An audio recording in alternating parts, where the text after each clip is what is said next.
Halo, selamat datang.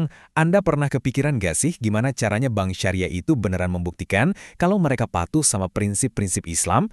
Nah, hari ini kita bakal kupas tuntas soal mekanisme pengawasan yang jadi jantung dari industri ini. Nah, ini dia pertanyaan kuncinya. Sebuah sistem keuangan yang dibangun di atas dasar kepercayaan kan pasti butuh cara buat ngecek kepercayaannya itu. Gimana nasabah bisa 100% yakin kalau transaksi mereka itu halal dan sesuai syariah? Disinilah audit syariah memegang peranan yang super penting. Oke, sebelum lanjut kita harus ingat dulu fondasinya. Keuangan Islam itu secara tegas menghindari 4 hal ini. Ada riba alias bunga, ghorar atau ketidakpastian yang berlebihan, maisir yang artinya spekulasi atau judi, dan tentu aja semua aktivitas yang dianggap haram.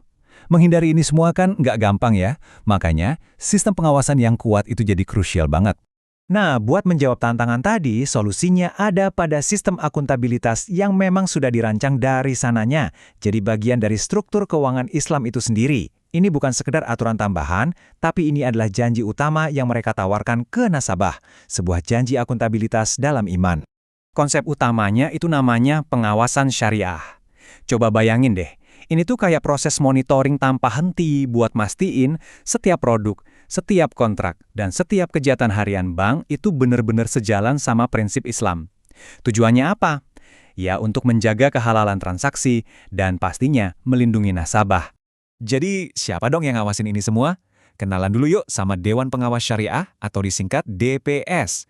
Biar gampang, anggap aja mereka ini wasit di dalam bank. Mereka ini badan independen yang tugasnya memastikan semua pemain, dalam hal ini banknya, ngikutin aturan main syariah. Dan tugas mereka ini dalam banget loh. DPS itu nggak cuma duduk diam aja. Mereka aktif banget ngasih masukan ke direksi, ngawasin operasional sehari-hari biar nggak ada penyimpangan, ngasih lampu hijau buat produk-produk baru, dan yang paling penting, mereka melaporkan tingkat kepatuhan syariah secara rutin. Oke, jadi kita udah punya wasitnya nih. Sekarang, mari kita lihat alat utama yang mereka pakai buat mengukur kepatuhan. Inilah inti dari pembahasan kita, audit syariah. Kalau kita bandingin, di sini bedanya kelihatan jelas banget. Audit konvensional itu biasanya fokus ke dua hal, angkanya akurat atau enggak, dan patuh sama regulasi pemerintah atau enggak.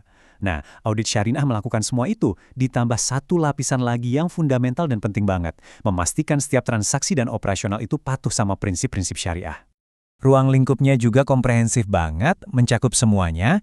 Audit ini ngecek produk dan jasa yang ditawarkan, kayak pembiayaan murabahah atau bagi hasil mudorabah, sampai ke setiap detail akad dan kontrak buat mastiin rukun dan syaratnya terpenuhi. Bahkan sampai ke aktivitas investasi juga loh, untuk memastikan dana nasabah nggak diinvestasikan di sektor yang haram. Jadi, gimana sih sebenarnya proses audit ini berjalan? Yuk kita bedah prosesnya satu persatu biar lebih jelas dan gampang dipahami. Prosesnya itu sistematis banget, dimulai dari perencanaan di mana auditor mengidentifikasi area-area berisiko. Terus mereka kumpulin bukti, bisa dari dokumen atau wawancara. Lanjut ke evaluasi, di sini praktek bank dibandingin sama fatwa dan standar yang ada. Kalau ada temuan atau pelanggaran, itu bakal dilaporkan ke manajemen, dan langkah terakhir, ya menindaklanjuti perbaikan yang harus dilakukan. Penting banget buat dicatat ya, proses ini tuh nggak dilakukan sembarangan, ada standar nasional dan internasional yang jadi panduan buat memperkuat legitimasinya dan memastikan semuanya konsisten di seluruh industri. Nah, kerangka kerja ini didukung oleh lembaga-lembaga kunci. Di level internasional ada AAOIV yang tugasnya bikin standar akuntansi dan audit. Ada juga IFSB yang fokus ke manajemen risiko. Kalau di level nasional, kita punya Otoritas Jasa Keuangan atau OJK yang mengatur dan mengawasi semua bank di Indonesia, termasuk bank syariah tentunya. Biar lebih kebayang, kita pakai contoh nyata aja ya. Bayangin, ada sebuah bank syariah yang nawarin pembiayaan kepemilikan barang atau murabahah. Tapi ternyata dalam prakteknya, bank ini melanggar prinsip utama. Mereka nggak pernah beneran beli barangnya dulu sebelum dijual ke nasabah. Mereka cuma berperan sebagai penyedia dana. Nah, disinilah audit syariah jadi jaring pengamannya. Auditor menemukan pelanggaran ini. Terus akibatnya apa? Bank diwajibkan buat merestrukturisasi akad yang salah tadi. Ngasih pelatihan ulang ke stafnya biar nggak kejadian lagi. Dan yang paling penting, hak nasabah jadi terlindungi. Pada akhirnya, semua prosedur dan mekanisme yang kita bahas tadi itu mengarah ke satu tujuan fundamental. Satu hal yang jadi mata uang paling penting dalam industri ini, yaitu kepercayaan. Dampak dari sistem audit yang kuat itu besar banget. Ini bisa meningkatkan transparansi buat semua pihak, membangun kepercayaan publik yang kokoh, dan pada akhirnya ikut berkontribusi pada stabilitas seluruh industri keuangan syariah.